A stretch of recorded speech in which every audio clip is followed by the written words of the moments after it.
Notre école a en fait la particularité d'être installée sur deux implantations. Euh, les images que vous avez vues dans la vidéo sont des images de l'implantation réservée aux élèves de première et deuxième année. Donc c'est important que vous sachiez que vos enfants seront dans des bâtiments et dans une cour de récréation séparée en première et en deuxième année. L'autre implantation est réservée aux élèves de troisième, quatrième, cinquième et sixième année. Et vous y accédez par la rue Longayoul. Alors, il y aura un changement important, évidemment, par rapport à l'école fondamentale dans laquelle vos enfants sont pour le moment, c'est le nombre d'élèves. Alors, on tient vraiment à vous rassurer aussi, nous sommes et nous resterons une école familiale. Une école familiale où le contact et la communication restent des aspects importants, essentiels pour nous. Il y a effectivement 1150 élèves à peu près, bon an, mal an. C'est une taille tout à fait normale pour un établissement secondaire, ça ne doit pas vous effrayer. Il y a 400 élèves au DOA, ce qu'on appelle le degré d'observation, donc c'est première et deuxième année, et 750 au deuxième et troisième degré, donc troisième, quatrième, cinquième, sixième année. Alors s'il y a beaucoup d'élèves, eh bien fatalement il y a des adultes de l'école, ce qu'on appelle des éducateurs, des éducatrices qui vont encadrer les élèves. Le rôle de l'éducateur est d'accompagner le développement psychoéducatif de l'enfant, de l'écouter, de l'aider à grandir et d'être là quand il a besoin d'une oreille attentive. Pour chapeauter ces éducateurs, le service éducation, qui parfois est amené à traiter de problèmes de discipline, il y a un préfet de discipline. Alors le préfet de discipline, lui, il va intervenir pour remettre le poids sur les i, si je peux m'exprimer ainsi, lorsque un éducateur ou une éducatrice en éprouvera le besoin, c'est-à-dire lorsque la situation d'un jeune sera à ce point délicate qu'il faille appeler le préfet de discipline. Alors, il est évident que les éducateurs, les éducatrices, vous les rencontrez parfois dans de très bonnes conditions, parfois c'est simplement pour avoir une oreille attentive. Le préfet de discipline, c'est un peu mauvais signe si on est convoqué chez le préfet de discipline. Alors, il y a plus d'élèves que dans une école fondamentale, donc il y a aussi beaucoup plus d'enseignants. Il y a à peu près 120 professeurs. Important de vous dire aussi que chaque classe possède ce qu'on appelle son titulaire et son co-titulaire. Alors, ce sont des professeurs qui sont spécialement chargés de l'animation et de la gestion, même administrative, pédagogique de la classe. Donc, ce sont deux professeurs parmi d'autres qui jouent un rôle plus important au niveau de la classe. Et alors, pour organiser tout ça, bien, nous sommes 4 dans l'équipe de direction. Vous avez fait connaissance avec nous, mes collègues se sont présentés également. Donc, Mesdames Detry et Demelaine qui coordonnent la pédagogie sur l'ensemble des années, et avec Madame Pucci, nous nous occupons de la direction de l'école, mais clairement, nous gérons l'école aussi en équipe et vous pourrez, sans retenue, sans différence, vous adresser à l'un de nous quatre.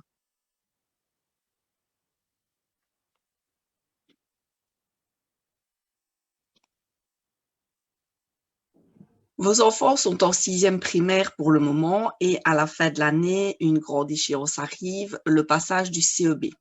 C'est la réussite ou non de cet examen qui va conditionner l'entrée de votre enfant en secondaire et son affectation au sein d'une classe. Donc, si votre enfant réussit son CEB, ce que j'espère pour la plupart d'entre vous, il entrera dans ce qu'on appelle le premier degré commun, donc première et deuxième année. Sans ce fameux CEB, votre enfant a deux choix, soit refaire une 6e primaire, soit vous faites le choix qu'il entre dans l'enseignement secondaire et là, il intégrera le premier degré différencié.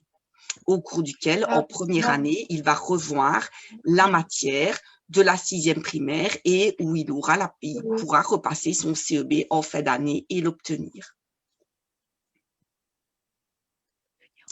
Alors, la première année commune, pourquoi porte-t-elle ce nom? Parce que la grille horaire est semblable à toutes les écoles. Donc, en noir, vous voyez la liste des cours qui sont présentés dans cette première année commune et qui sont communes à l'ensemble des écoles. En bleu, c'est un choix particulier de notre école.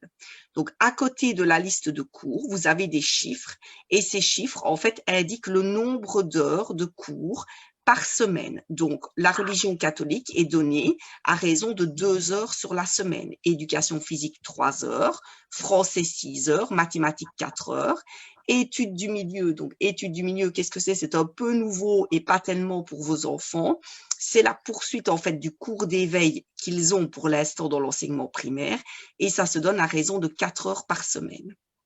Un cours de langue moderne, anglais ou néerlandais, 4 heures par semaine.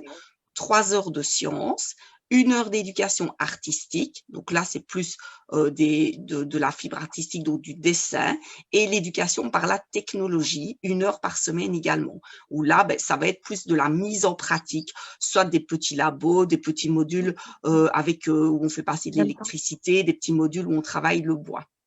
Et alors, il y a 4 heures qui restent dans la grille, où là, ce sont des choix d'école. Et nous avons décidé de faire 2 heures d'encadrement et 2 heures d'activité complémentaire. Donc ça, je vais vous les présenter dans la dia suivante. Le tout s'étalera sur 32 heures semaine pour les cours. Alors, l'encadrement, qu'est-ce que c'est? Monsieur Fabry vous a parlé du titulaire. Donc, ce sont 2 fois 50 minutes de cours qui sont encadrés par le titulaire, dans lesquels on fait des choses variées, mais ce n'est pas des cours à proprement parler. Donc, on va travailler la méthode de travail, ça peut être de l'étude dirigée. En début d'année, ça va être l'explication et la tenue du journal de classe. C'est aussi le moment où vos enfants peuvent exprimer des difficultés au sein de la classe ou au sein de l'école et où ils peuvent discuter avec le titulaire et avec l'ensemble de la classe. Donc ça, 2 heures par semaine. Et puis, il y a 2 autres périodes, les 2 dernières de la grille, où là, elles sont à choisir par vos enfants. Donc, c'est une activité qu'ils vont faire à raison de 2 heures par semaine durant toute l'année. Et donc, dans ces activités, nous proposons du latin, des sciences. Donc, vous avez vu dans la grille, il y a 3 heures de sciences. Ici, on peut rajouter une activité complémentaire qui va permettre à vos enfants de faire des expériences en laboratoire. 2 heures d'informatique, 2 heures d'art culinaire. Alors là, petite particularité, l'art culinaire se donne une moitié d'année et l'autre moitié d'année, c'est de l'art déco parce que le cours d'art culinaire est assez bien demandé et pour permettre à un plus grand nombre d'enfants de le suivre, on le combine avec une autre activité, de l'art dramatique, si vos enfants ont une fibre théâtrale, multisport filles ou football pour les garçons. Donc ça, je répète, c'est vraiment à choisir par vos enfants le jour de l'inscription. Art culinaire, très chaud. Oui, t'es sûr? Oui. Alors, donc voilà à présent la grille de la première année différenciée. Donc l'enfant qui n'obtiendrait pas son CEB, qui ne fait pas le choix de recommencer une 6e année primaire, pourrait s'inscrire chez nous en première année différenciée. Le total d'heures est également de 32, réparti un peu différemment qu'en première année commune. Donc nous avons 2 heures en religion, 3 heures d'éducation physique, 6 heures de français, 5 heures de mathématiques, 2 heures d'études du milieu, 2 heures d'anglais, donc il n'y a pas de néerlandais en première année différenciée, 2 heures de sciences, 2 heures d'éducation artistique et 2 heures de travaux sur ordinateur.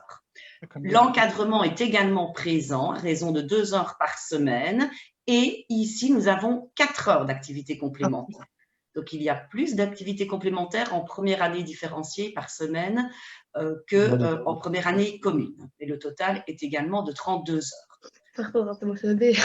Alors, concernant le choix des activités complémentaires, il y a 2 modules possibles. Soit votre enfant choisit le premier module. Dans ce cas, il va durant l'année avoir des cours d'électricité, bois, construction mécanique. Donc, il aura 2 activités parmi ces 4-ci lors du premier semestre. Et puis, en février, il aura 2 autres de ces activités. Donc, s'il commence avec électricité et bois, eh bien, le deuxième semestre, il aurait construction mécanique. Ça, c'est si vous choisissez le premier module.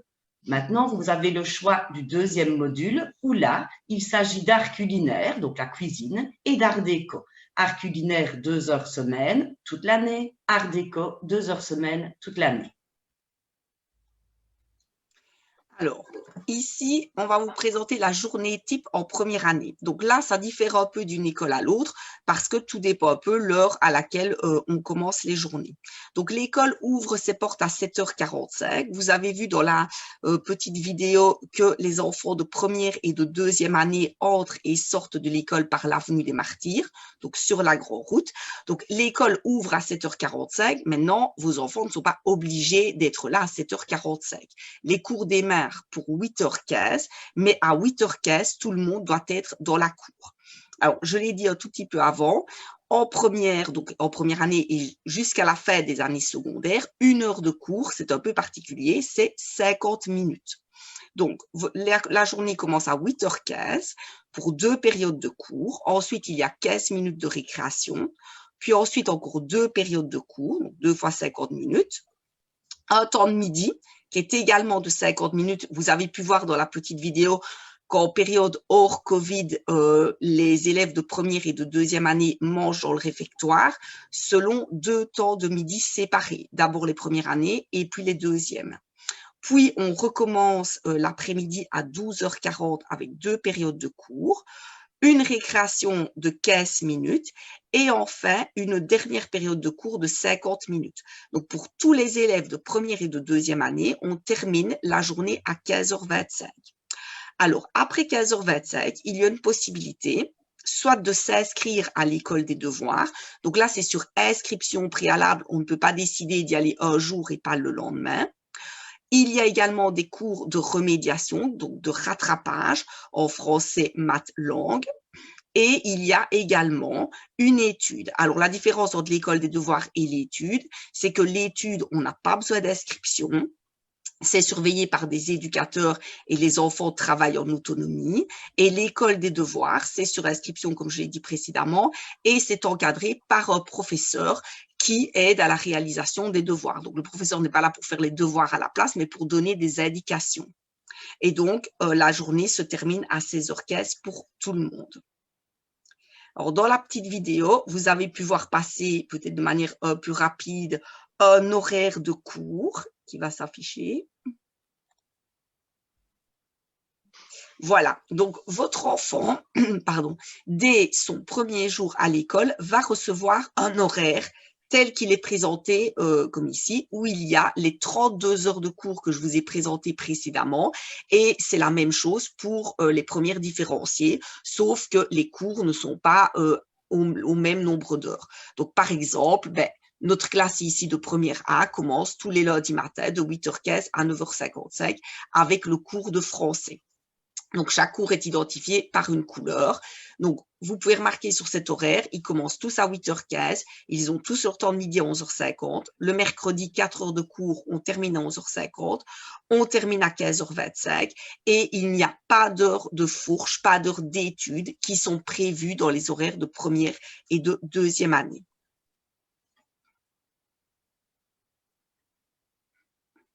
Alors, comme on vous l'a dit tout à l'heure, donc le premier degré reprend les premières et deuxième années. Au terme de ce premier degré, le but, l'objectif est d'obtenir le CE1D, c'est-à-dire l'unité d'apprentissage sur 2 ans pour maîtriser les compétences. Le CE1D reprend les matières de maths, français, langue moderne, sciences, et nous avons également une épreuve en études du milieu.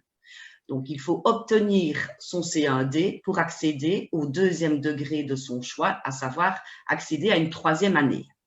Lorsque votre enfant commencera en première année, il est vrai qu'il y a un passage automatique vers la 2e année. Toutefois, un élève qui rencontrerait des difficultés au terme de sa première année, se verrait attribuer notamment un PIA, donc un plan individualisé d'apprentissage, afin de remédier à ces difficultés et afin de bien recommencer sa deuxième année pour obtenir son CAD et mettre toutes les chances de son côté pour qu'il l'obtienne.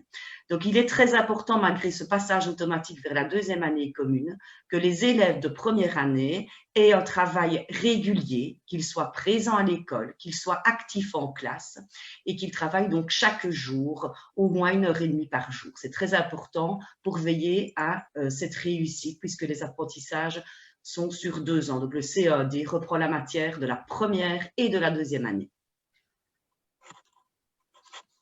Comme Madame de Trie vient de l'expliquer, si votre enfant met tout en œuvre pour obtenir sa réussite et donc son CEAD, il sera admis en 3e année. Dans quelques instants, Monsieur Fabry va vous expliquer les différentes possibilités qui existent.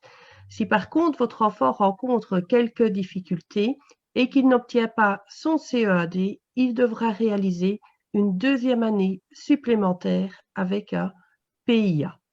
Au terme de cette année supplémentaire, si tout va bien, il obtient son CEAD et est admis dans la 3e de son choix. Par contre, s'il rencontrait encore malheureusement quelques difficultés et n'obtiendrait pas son CEAD, il sera admis dans l'année supérieure avec des restrictions positives. Donc, dans ce cas-là, votre enfant serait orienté vers une 3e année professionnelle ou une 3e année de technique de qualification. Alors, le parcours de votre enfant ne s'arrête pas évidemment en fin de 2e année. Et il est quand même important de se projeter au-delà de cette 2e année et de vous parler, ne fût-ce que brièvement, de notre offre d'enseignement globale, donc en 3e, 4e, 5e et 6e année.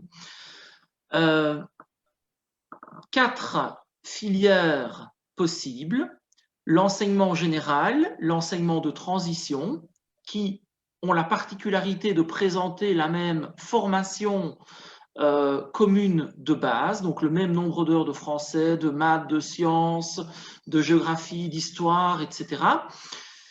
Qu'est-ce qui fait la différence entre l'enseignement général et l'enseignement de transition? Eh bien, dans l'enseignement général, c'est un petit peu comme quand vous achetez un véhicule, vous devez choisir vos options et vous pouvez combiner ces options. Alors, dans l'enseignement général, on propose de renforcer les sciences, d'apprendre une seconde langue étrangère, c'est langue moderne, les arts d'expression, le latin et c'est nouveau depuis cette année, les sciences économiques.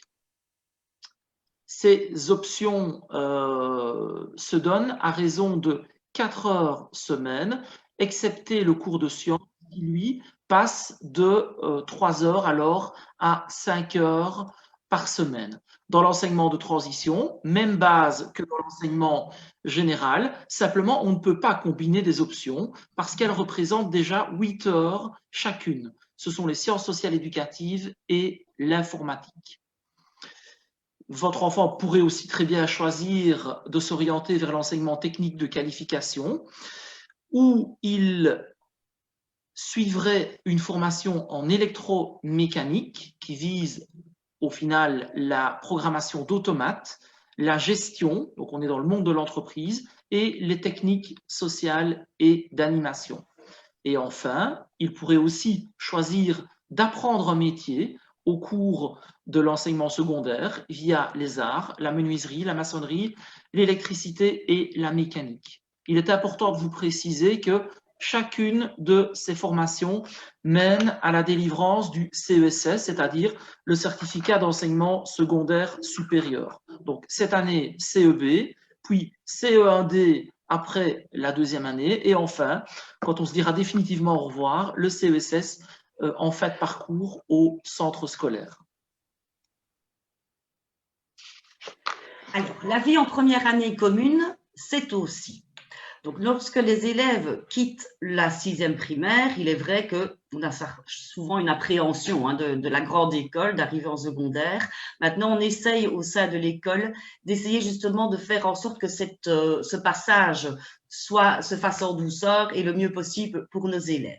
C'est pourquoi nous avons mis en place différentes activités, notamment au mois de septembre, afin de familiariser un peu les élèves avec leur nouvelle école. Donc, les 2 derniers jours du mois d'août, il y a chaque année des cours de vacances de matinée, pendant lesquels il n'y a donc que des élèves de première année sur inscription ou pas, ce n'est pas une obligation, mais durant ces cours de vacances, ils vont pouvoir découvrir l'école, rencontrer déjà certains professeurs et avoir déjà peu des conseils sur les méthodes à adopter au niveau des méthodes de travail pour rejoindre l'enseignement secondaire. Le 1er septembre, il y a chaque année une réunion d'accueil parents direction professeur. Donc, vous êtes cordialement invités à y participer lorsque votre enfant est inscrit chez nous. Lors de la première semaine du mois de septembre, nous organisons chaque fois un petit déjeuner d'accueil pour les élèves de première année commune avec leurs titulaires et co-titulaires.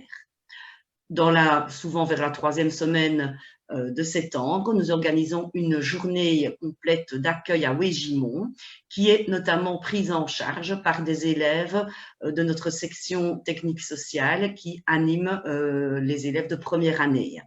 Vous voyez aussi qu'il y a un parrainage qui s'effectue, non pas par ceux de 6e, mais par ceux de 5e, afin qu'ils soient présents encore 2 ans au sein de l'école pour accompagner vos enfants de première année.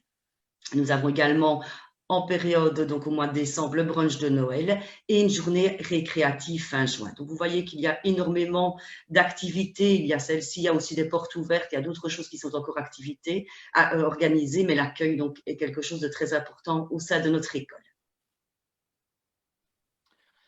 Alors, pour terminer et avant de répondre à vos questions, vous dire que la première période d'inscription va s'étaler du 1er février au 5 mars. Alors, cette première période d'inscription est importante puisque au terme de celle-ci, vous saurez si votre inscription est ferme et définitive. Comment vous inscrire? Il faut que vous preniez rendez-vous par téléphone durant les heures ouvrables de l'école. Vous téléphonez entre 8h et 16h30. Et on vous fixera un rendez-vous dans la période indiquée et vous vous présenterez à l'école avec ce qu'on appelle le FUI. Alors le FUI, le formulaire unique d'inscription, eh bien, votre école fondamentale a dû vous en parler, la STIT a dû vous le transmettre par l'intermédiaire de la direction. C'est le formulaire qui vous permet de vous inscrire dans un établissement d'enseignement secondaire. Normalement, vous avez dû le recevoir. Donc, vous l'amenez avec vous à l'école.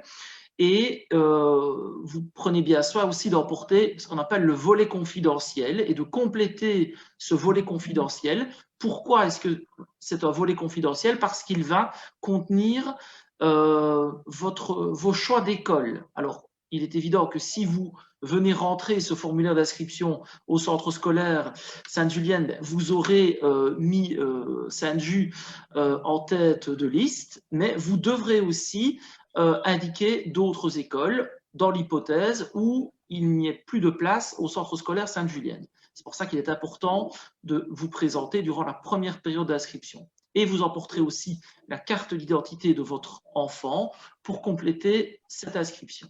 Alors après, qu'est-ce qui se passe? Eh bien, du 6 mars au 25 avril, il y a ce qu'on appelle un classement école. Un classement école, eh bien, c'est l'examen des demandes d'inscription que l'on compare avec les places disponibles dans l'école.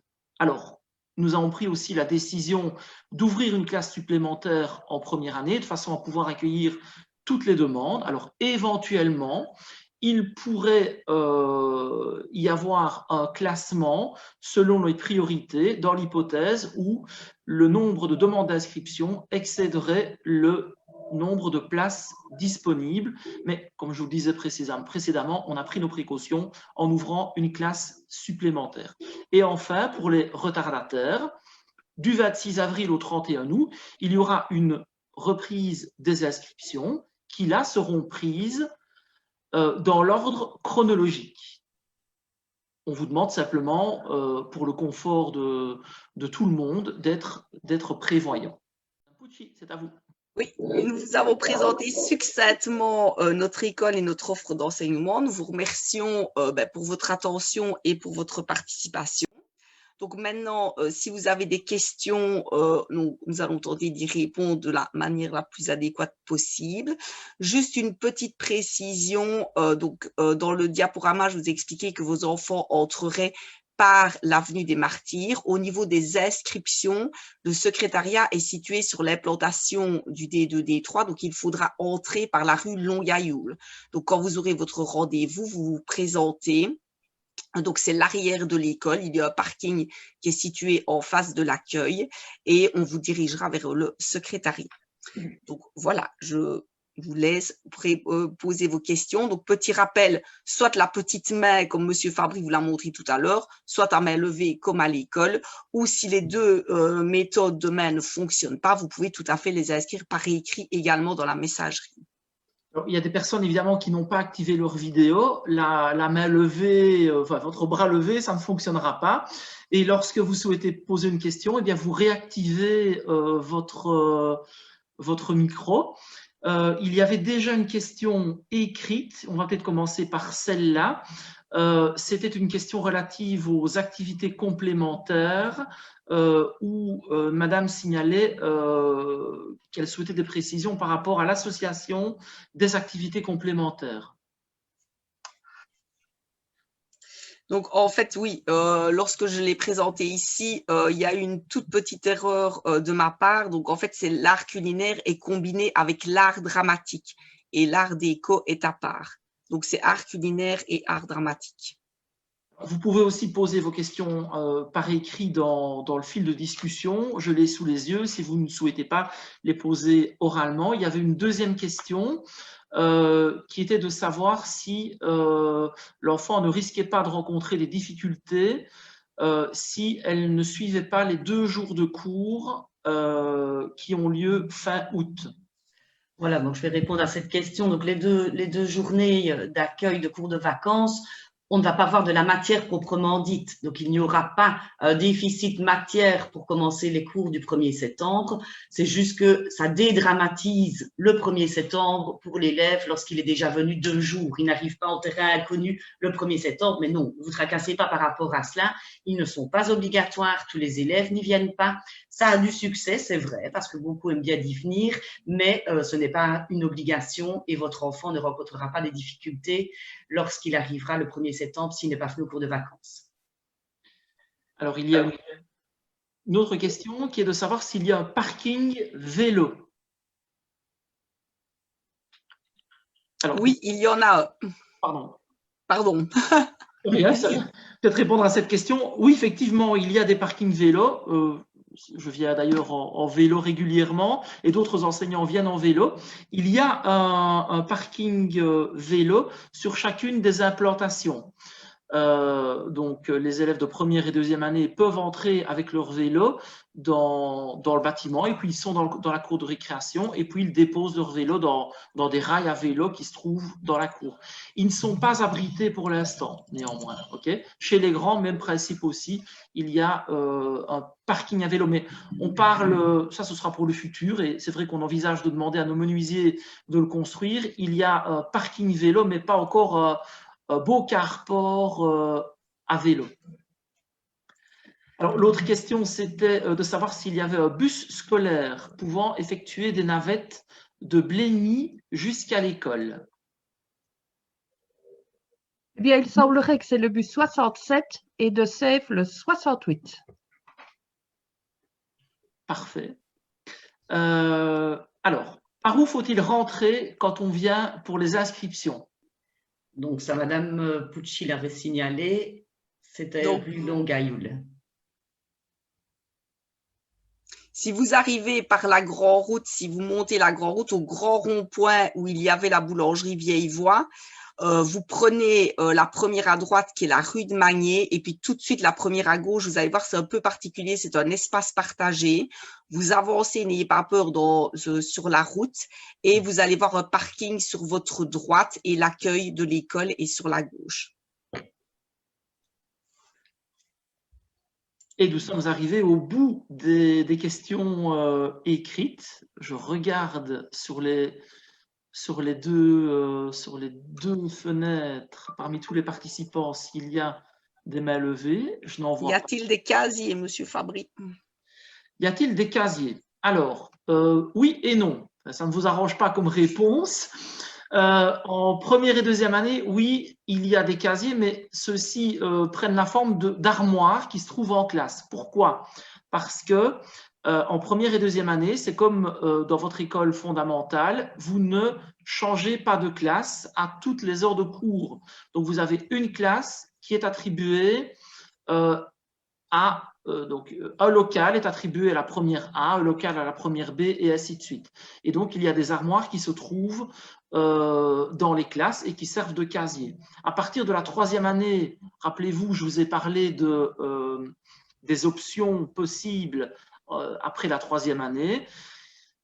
Tous les élèves, là, ne suivent pas le même horaire. Et donc, si à partir de la troisième, tout le monde a cours de français en première heure, et bien après, il y en a qui vont avoir latin, sciences éco, sciences fortes, etc. Et là, tout le monde part dans d'autres classes. Donc là, il y a des casiers qui sont mis à la disposition des élèves sous le préau et que les élèves peuvent louer au prix exorbitant de 5 € par an. Voilà. Donc, en tout cas, il y a possibilité de laisser des manuels en classe. Si je peux me permettre, par rapport au fait qu'en première et deuxième année, ça peut rassurer les élèves aussi d'avoir leur propre local. Certains sont parfois un petit peu inquiets de se dire oh, je vais aller en secondaire, je vais me perdre, je ne sais pas où je devrais aller. Donc, ce sont les professeurs qui passent d'une classe à l'autre et les élèves restent au sein d'un même local. Y a-t-il des cours de natation?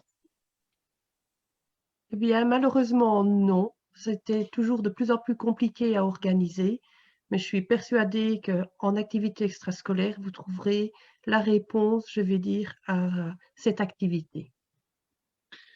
Alors, est-il possible d'obtenir cette visite virtuelle pour montrer à une personne qui n'était pas présente aujourd'hui? Donc, la petite vidéo que vous avez vue en début d'intervention sera diffusée sur notre page Facebook. Maintenant, pour le reste, comme nous l'avons expliqué en début de présentation, nous n'allons pas montrer le webinaire qui est enregistré pour le moment, puisque vos photos apparaissent. Mais la visite virtuelle de l'école, oui, sera disponible. De même que pour ceux qui n'y avaient pas participé, mercredi, nous avons fait un live avec des questions que des parents nous avaient déjà posées et vous pouvez le revoir également sur notre page Facebook. Et on combinera avec la vidéo, on transformera le diaporama en vidéo. Comme ça, vous aurez aussi les explications qui suivront par rapport à l'organisation de l'école. Alors, est-ce que les deux parents peuvent venir le jour de l'inscription? Alors là, au vu de la situation sanitaire, nous vous demandons de venir à une personne. C'est vraiment primordial, s'il vous plaît. Je sais que c'est un grand moment d'inscrire son enfant dans le secondaire, mais au vu des conditions actuelles, venez à un, s'il vous plaît. Dès que l'on pourra, on vous recevra à deux, bien volontiers. Alors, y a-t-il une bibliothèque? Si oui, quid de l'accès, horaires, conditions, etc. Alors, au niveau, il n'y a pas de bibliothèque à l'école. Il y a ce qu'on appelle un centre d'information et de documentation où il y a une série d'ouvrages qui sont disponibles. Il faut simplement vous dire que au niveau de l'accès à la lecture, eh bien, évidemment, il y a de la lecture en classe préconisée par les enseignants et les ouvrages seront nombreux. Chaque local est, si la question est relative à l'accès à l'information, chaque local est en tout cas équipé d'un projecteur et est connecté aussi à Internet. Donc, au niveau de l'accès à l'information en classe, eh bien, l'enseignant y a accès et peut partager l'information que l'on va rechercher immédiatement en classe. Pour les parents séparés, au niveau des formulaires, faut-il les deux signatures ou celle d'un des parents suffit? Alors, en fait, pour les parents séparés, la signature d'un des parents suffit, mais si vous avez l'autorité parentale conjointe, vous devez être d'accord tous les deux sur votre choix d'école. Voilà, nous, on ne va pas refuser une inscription, mais il faut savoir que si les parents ne sont pas d'accord, ben, un des deux peut introduire un recours en justice, et là, à ce moment-là, ben, c'est le juge qui décidera. Mais il vaut mieux avoir l'accord le choix conjoint des deux parents. Alors, il y a encore une autre question, et je pense aussi à une question supplémentaire qui, si elle n'est pas posée, eh bien, c'est nous qui l'aborderons. Les enfants peuvent-ils prendre leur téléphone à l'école? Ça, c'est un sujet épineux. Donc, en fait, le GSM est strictement interdit au premier degré. Donc, l'enfant peut avoir son GSM, mais lorsqu'il rentre à l'école, il le met dans sa mallette. Le GSM ne peut pas être sorti du cartable pendant en première et deuxième année. À partir de la troisième année, il est toléré dans la cour de récréation. Donc, le GSM au D1, donc en première et deuxième, est interdit. Alors, sur la même thématique, voilà. Qu'est-ce qui est mis en place pour un élève ayant des troubles d'apprentissage? Alors, en première et en deuxième année, nous avons ce que l'on appelle des classes 10. Donc, ça veut dire que ce sont des classes dans lesquelles il y a des élèves qui présentent des troubles d'apprentissage, mais également des élèves qui n'en présentent pas. Des aménagements raisonnables sont mis en place dans ces classes, comme par exemple des polices de caractère plus grandes, des feuilles de couleur, pas recto verso. Maintenant, si votre enfant bénéficie de l'intégration dans l'enseignement fondamental, cette intégration peut se poursuivre. Si votre enfant n'en bénéficiait pas, la loi a quelque peu changé, et donc un enfant qui n'a pas d'intégration dans l'enseignement fondamental ne peut pas en avoir dans l'enseignement secondaire. De même, ce que l'on peut mettre en place également pour les troubles d'apprentissage, c'est que nous avons une logopède qui intervient au premier degré et qui peut suivre votre enfant et mettre en place d'autres aménagements si nécessaire. Alors, y a-t-il de la restauration à midi? Alors, durant le temps de midi, nous n'avons pas donc de restaurant, mais les élèves peuvent commander un sandwich et les sandwichs sont livrés à l'école. Sinon, les élèves mangent principalement leurs tartines au réfectoire. Mais il y a des commandes de sandwich possibles dans une sandwicherie de Fléron, mais c'est l'école qui s'occupe de les commander et qui s'occupe de la livraison. Puisque les élèves de première année et deuxième année ne peuvent pas sortir durant le temps de midi. Les élèves doivent toujours rester en première et deuxième et même troisième au sein de l'école. On ne va pas se promener dans Fléron pendant le temps de midi. C'est interdit. Oui, ça, ce sera évidemment un grand changement pour certains, mais voilà, l'enseignement secondaire fonctionne comme ça. Précisons que si les élèves de troisième année restent aussi à l'école et que l'on peut sortir à partir de la quatrième année, c'est bien entendu toujours avec l'autorisation des parents. Okay, quand vous serez plus grands, les enfants, et vous parents, vous devrez compléter un document qui vous autorisera ou non à sortir pendant le temps de midi. Je pense que c'est important aussi que les élèves restent au sein de l'école. Ce sont des moments de convivialité. C'est justement là qu'ils peuvent créer des liens. On essaye, dans la mesure du possible, pour le moment, vu la situation actuelle, c'est plus compliqué, mais d'habitude, on essaie d'organiser des activités durant le temps de midi. Donc, vous avez peut-être vu dans la vidéo, on voit que nous avons aussi des tables de tennis de table, donc ils peuvent jouer. On essaye d'organiser aussi des animations sportives, donc les élèves sont occupés. Le temps de midi, ce n'est que 50 minutes. Le temps déjà de manger ses tartines, une activité ou l'autre, un petit peu se défouler, parler avec les copains et copines, les 50 minutes sont très vite écoulées.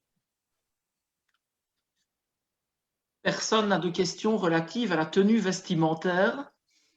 Non? Alors, peut-être au niveau de la tenue vestimentaire, c'est assez simple. Pas de pantalon de training pour venir à l'école. Pas de jeans troués et pas de jeans déchirés. Alors, ça ne sert à rien de commencer à discuter. C'est un petit trou, c'est un gros trou, c'est déchiré, c'est pas déchiré, on voit la peau, on ne voit pas la peau. Pas de trou, pas de déchirure, pas de pantalon de training. OK? Et pour les jeunes filles, eh bien, on fera évidemment attention quand on s'y prête à ne pas avoir de lingerie apparente. Donc, pas d'épaules dénudées pour les jeunes filles. Mais voilà, au moins comme ça, c'est clair. Pas de training, pas de trou, pas de déchirure. Les résultats des interrogations seront-ils disponibles sur Smart School? Oui. Peut-être pas tout de suite, mais nos informaticiens y travaillent. Donc ça, c'est un point vraiment positif parce que vous pouvez suivre la scolarité de votre enfant presque en direct. Et nous publions également, donc en fin de période, les bulletins. Nous l'avons fait hier.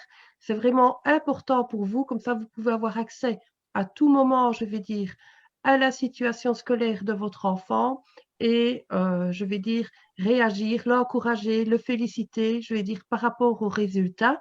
Et si vous rencontrez, je vais dire, si vous constatez que votre enfant a quelques difficultés, vous pouvez toujours prendre contact, je vais dire, avec l'éducateur ou le titulaire pour voir ce qu'il y a lieu de mettre en place. Alors, il y a une question assez vaste où on nous demande d'expliquer le règlement. Alors, compliqué d'expliquer le règlement. Il faudrait que monsieur ou madame, vous soyez un peu plus précis peut-être par rapport à votre question parce que le règlement fait plusieurs pages. On va peut-être attendre que vous précisiez votre question. Alors, bonjour. Donc, est-ce qu'il y a d'autres religions à part la religion catholique? Non, nous sommes une école du réseau libre et donc du réseau catholique et nous n'avons que de la religion catholique de la première à la 6e année.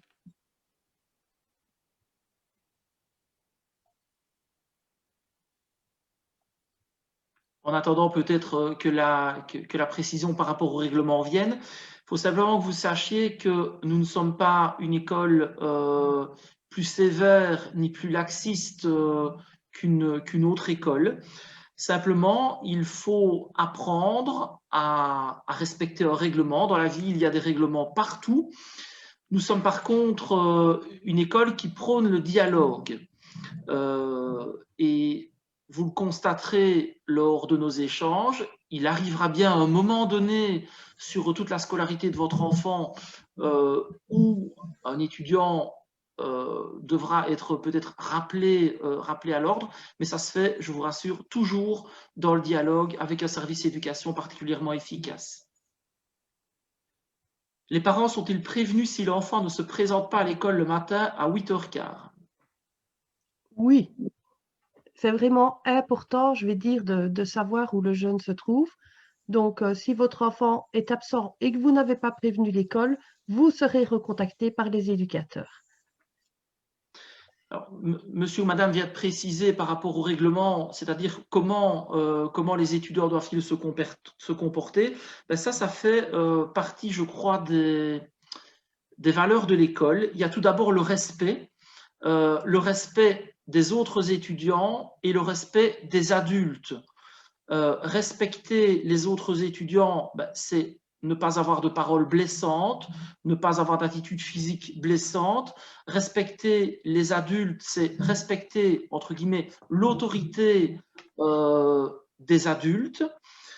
La politesse est aussi un élément important. Dans notre école, on se dit bonjour tous les jours et on se souhaite le revoir aussi à la sortie de l'école. C'est vraiment un respect important. Le pardon fait aussi partie de nos valeurs. Voilà. Comment mon enfant va-t-il se comporter? Je crois que le maître mot, c'est d'être dans le respect des gens avec qui il partage une grande partie de la journée. Et si chacun se respecte, les journées se passent bien. Si un professeur est absent en fin de journée, est-ce que l'élève peut quitter l'école sans en informer le parent? Donc, en début d'année, vous recevez un document sur lequel vous devez préciser justement si vous acceptez ou non que lorsqu'un professeur est absent en fin de journée, est-ce que vous acceptez que votre enfant puisse quitter l'école?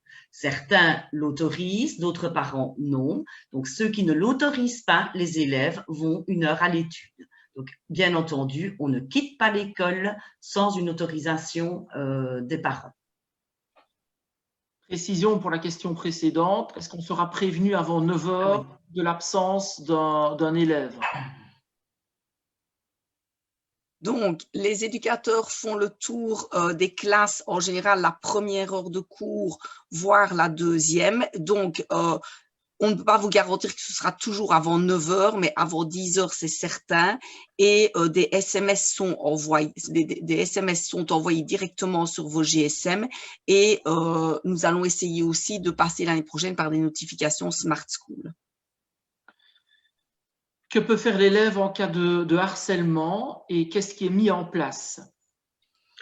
Donc, si votre enfant rencontre un problème de harcèlement et qu'il vous en a parlé, la première chose que vous, parents, devez faire, c'est contacter la direction de l'école. Donc, c'est vraiment, il faut que nous soyons informés si nous voulons agir.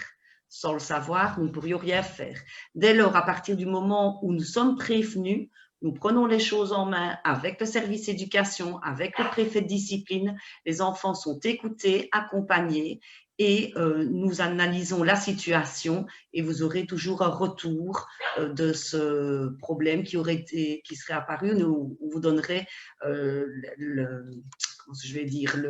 la suite et ce qui a été fait au sein de l'école. Donc, c'est vraiment une communication qui doit aller dans tous les sens. Donc, parents, élèves, direction et membres du personnel du service éducation également.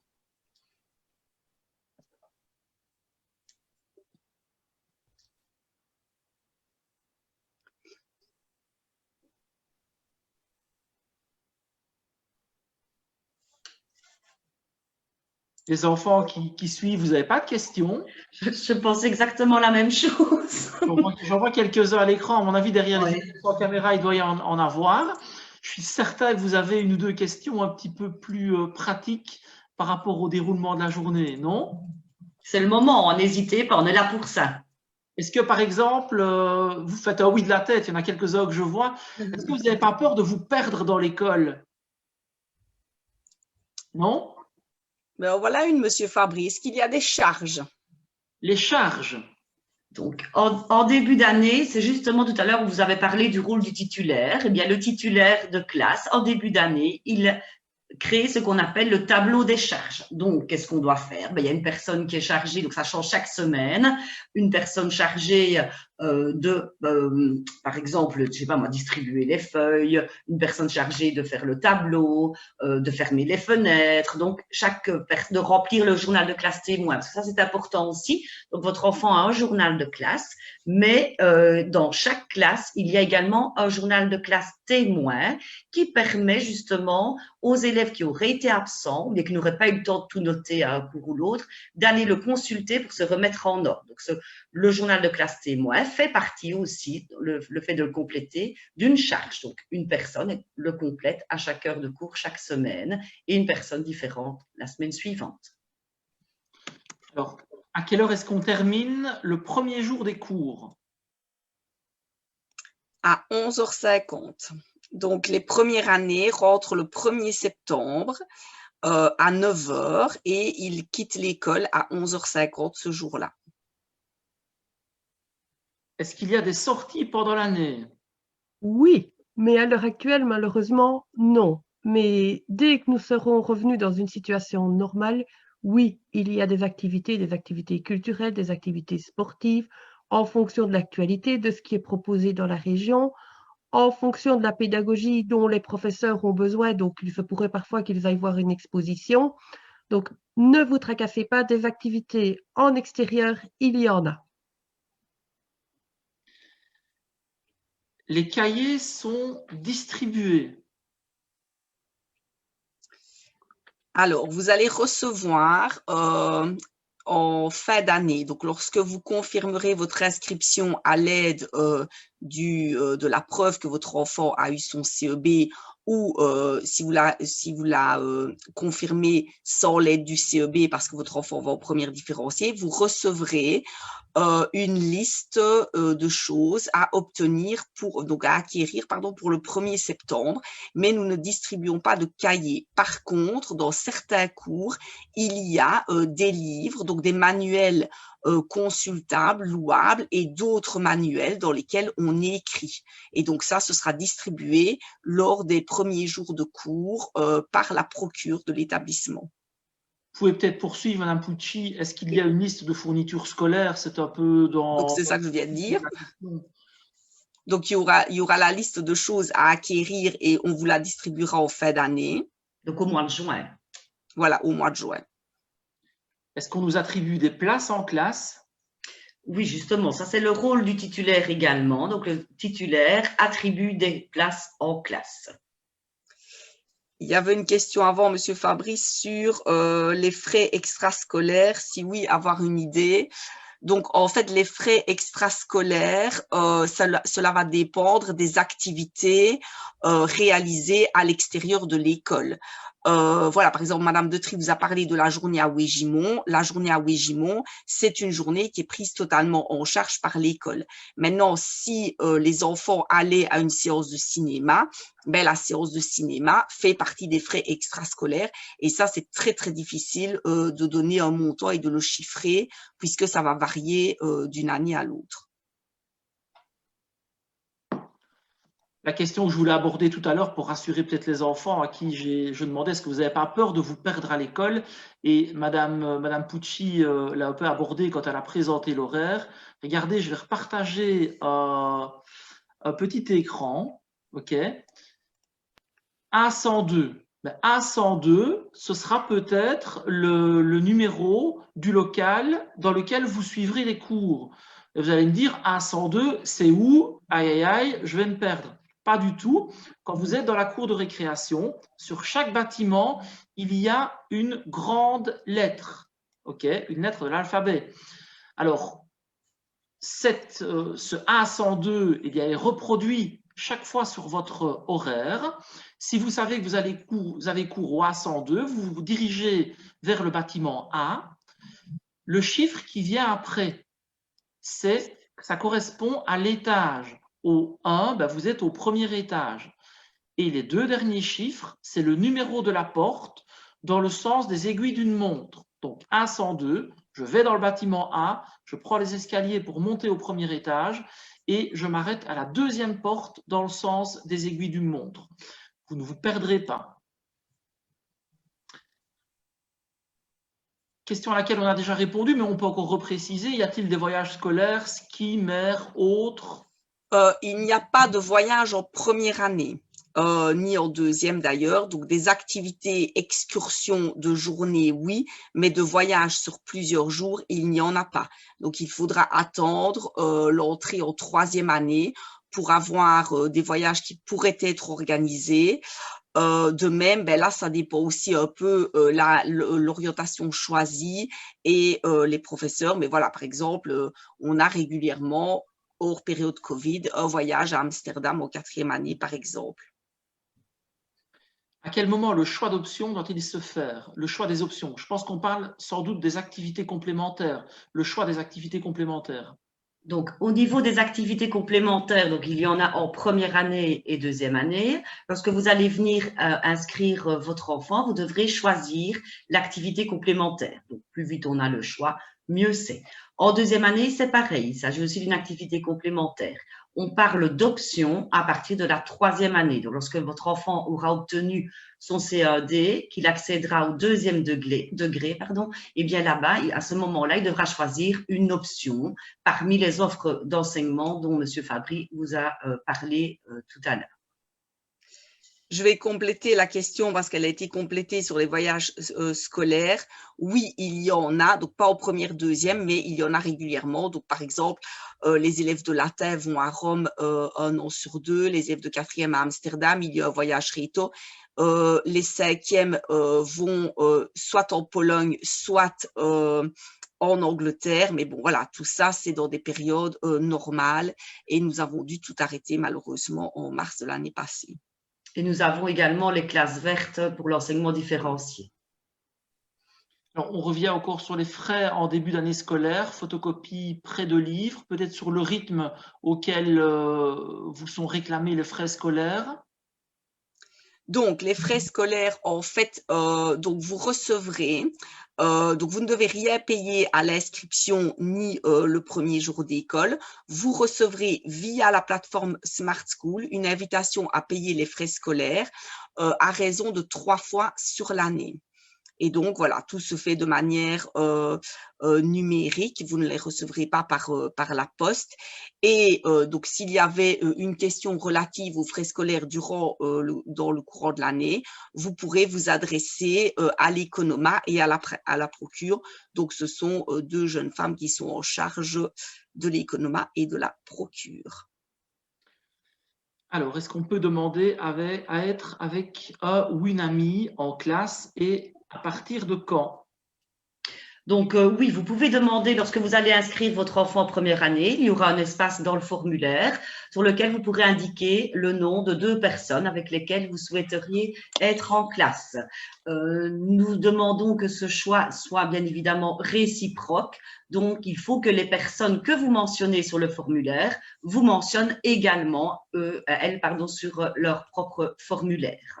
On essaye au moins que vous ayez une personne, si possible les 2, mais au moins une personne que vous avez choisie avec vous en classe. En général, on essaye de mettre les 2. Alors, madame ou monsieur précise qu'effectivement, on avait dit qu'il n'y avait pas de restauration et demande s'il est possible de réchauffer un repas. Alors, ce n'était pas possible de réchauffer un repas, ça ne l'est toujours pas pour l'instant. Pourquoi? Parce que nous n'autorisions pas les élèves de première année, lorsqu'ils se trouvaient au réfectoire, à réchauffer un repas au micro-ondes, ce qui était accordé aux plus grands à partir de la 3e lorsqu'ils sont dans leur réfectoire séparé. Nous avions eu plusieurs demandes et entamé une réflexion avec le service éducation au niveau de l'utilité de cette demande et nous y étions favorables.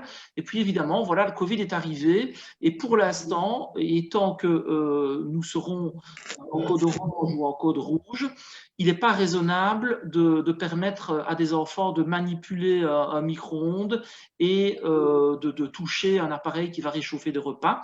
Mais c'est quelque chose, et on va en sortir rapidement, qui sera mis en place quand nous serons sortis de cette crise Covid. On peut choisir combien de personnes pour être dans la même classe.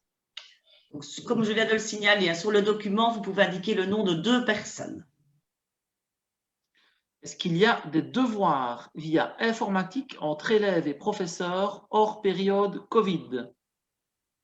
Oui, petit à petit, je vais dire, on ne va pas leur demander d'être des champions d'informatique dès le début, mais on va les initier. Ça fait partie énormément, comme vous vous en rendez compte, je vais dire, l'informatique a pris une grande place dans nos vies à l'heure actuelle, mais nous allons continuer, je vais dire, à poursuivre d'une manière classique et petit à petit d'une manière informatique, mais c'est très variable, je vais dire, d'un professeur à l'autre ou d'une activité à l'autre. Donc, rassurez-vous, tous les moyens sont mis en œuvre pour que chaque enfant puisse réaliser ses travaux dans les meilleures conditions. Vous voyez qu'on s'y met au niveau de l'informatique. Hein. On avait, c'est une première pour nous, des séances d'information, d'inscription via vidéoconférence. Je peux vous assurer que jamais nous n'aurions pensé en arriver là dans la gestion d'une école. Donc voilà, on s'adapte. Madame de Melaine a raison. Est-ce que les élèves ont besoin d'avoir un ordinateur performant à domicile pour poursuivre leur scolarité au premier degré? Non. Donc, les cours se donnent bien évidemment encore pour l'instant à 100% en présentiel. Donc, les professeurs utilisent pour le moment des plateformes, mais les plateformes sont plus utilisées pour des supports, pour des corrigés d'exercices ou des petites prépas à domicile, mais les ordinateurs n'ont pas besoin d'être performants. De toute façon, je vais dire, vous n'avez même pas ce n'est même pas obligatoire pour les élèves du premier degré d'avoir un ordinateur. Donc, les cours ne se donnent pas en version numérique et nous faisons attention aussi à ce que les enfants puissent bénéficier de l'encadrement nécessaire si c'est requis. Mais au premier degré, il n'y en a pas besoin. On a droit a-t-on droit à 1 ou 2 choix d'activités complémentaires? Donc, au niveau des activités complémentaires, donc pour la première différenciée, vous choisissez un des 2 modules. Donc là, vous aurez plusieurs activités complémentaires au sein du même module.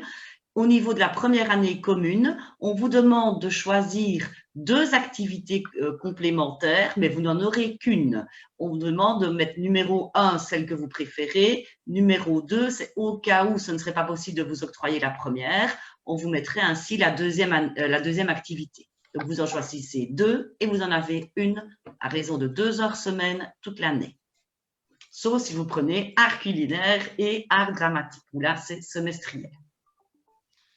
Alors, en général, combien y a-t-il d'élèves dans une classe? En tout cas, au maximum 24 élèves dans la classe. Et on tourne à 20, 21, 22, 23 ou maximum 24 selon l'organisation des classes. Mais maximum 24 élèves en première année. Et en deuxième, c'est pareil aussi, maximum 24. Est-ce que le cours de gym est mixte? Ça va être un changement par rapport à l'enseignement fondamental. Il y a un cours d'éducation physique pour les garçons et un cours d'éducation physique pour les filles. Donc, les élèves, les filles et garçons d'une même classe n'ont pas cours avec le même professeur. Ils sont séparés.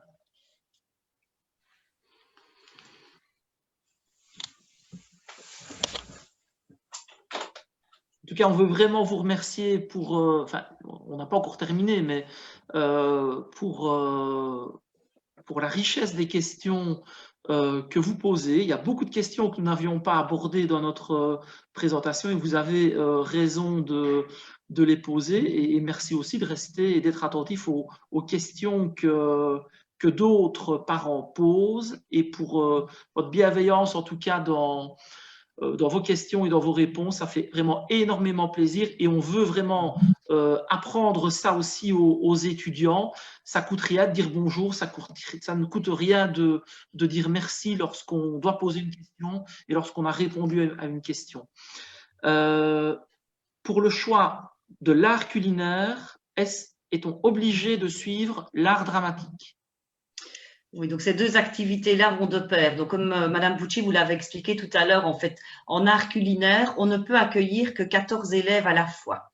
Or, c'est vrai que cette activité est souvent fort demandée. Avec ce système mis en place, art culinaire, art dramatique, ça nous permet de donner la possibilité à 28 élèves et non seulement 14 de goûter à cette activité, c'est le cas de le dire, art culinaire, durant l'année scolaire. Donc, il y en a qui ont 14 élèves ont art culinaire premier semestre et ces 14 élèves-là, le deuxième semestre, auront art dramatique. Donc, oui, c'est obligatoire d'avoir art dramatique avec.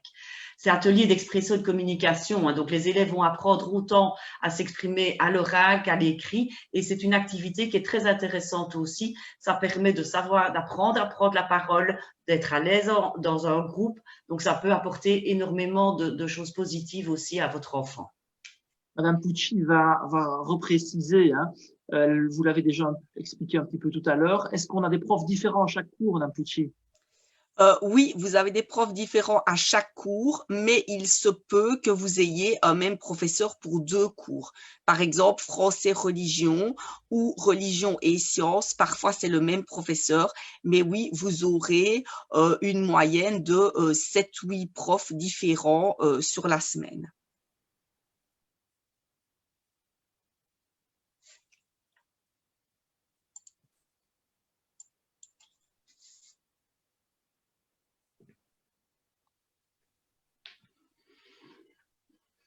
Eh bien voilà, je pense qu'on arrive tout doucement au bout, non, Monsieur Fabry?